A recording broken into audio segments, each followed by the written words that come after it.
All right, folks, how you doing? Welcome back to part 3.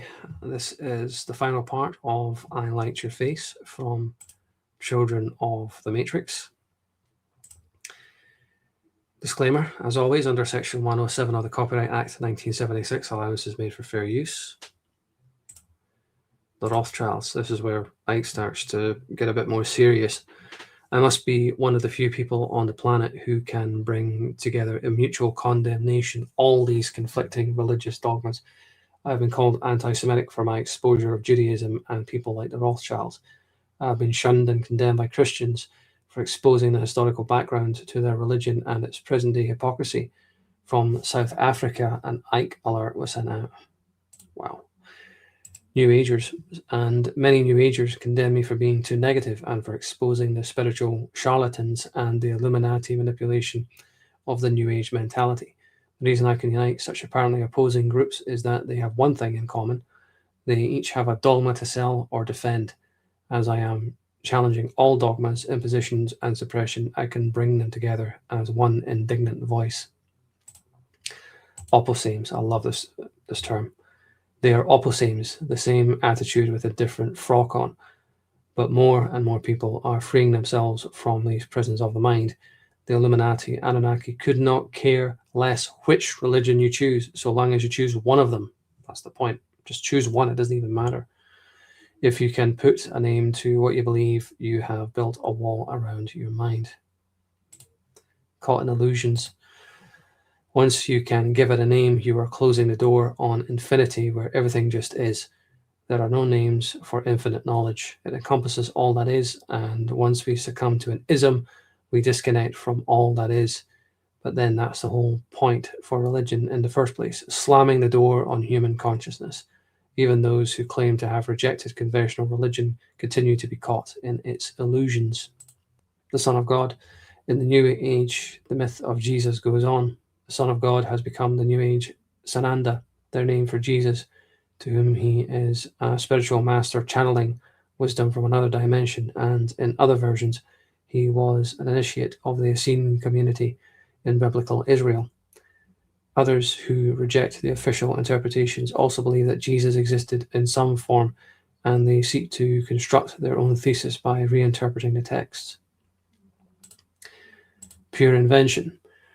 They can read massive implications and revelations in the most innocuous word or phrase. Now, the latest spin on Jesus is that his bloodline was continued through his children conceived with Mary Magdalene and became the true royal bloodline. Yawn. The veil only lifts when you realize that most of the Bible is pure invention, the symbolic made literal. A blank sheet of paper. No matter how you seek to interpret the words, it almost always ends up as bollocks because you are trying to literally interpret texts that were bollocks to start with. Don't hold back, David. What do you really think? Only when we have a blank sheet of paper in our minds free from this intellectual and spiritual pollution can we possibly have the clarity to see through the game. Dark shadow. Religion has been a curse on the world, and humanity will never know freedom until this curse has been exorcised. It is the curse of ignorance, which has cast its dark shadow over thousands of years of human suppression by the Anunnaki and their bloodlines. Religion has been the driving force behind humanity's suppression of itself. So there you go. Certainly not holding back at all there is Mr. Ike. And I do agree with him to a large extent, but not fully. I don't completely agree with him. I think that the biblical events did happen. They just didn't happen where everyone seems to think that they did. And that's because of the Emperor Constantine. I tend to line more up with what Beaumont says, that these things really did actually happen. But they happened in Europe. They happened in Britain and Scandinavia and Ireland, places like that. But I can certainly appreciate Ike's perspective on this, big time, even through all the sarcasm and, sardonic language and clear disdain, that he has for organized religion. He is very much right to a large extent that the elite don't care which religion you pick, just pick one of them. I don't agree with him that if you're religious, you're entirely closed-minded.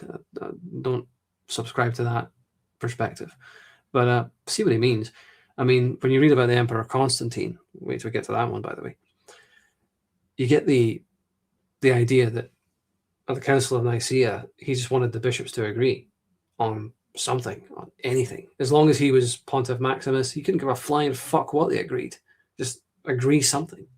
As long as I'm the pontiff, as long as I'm the head of it.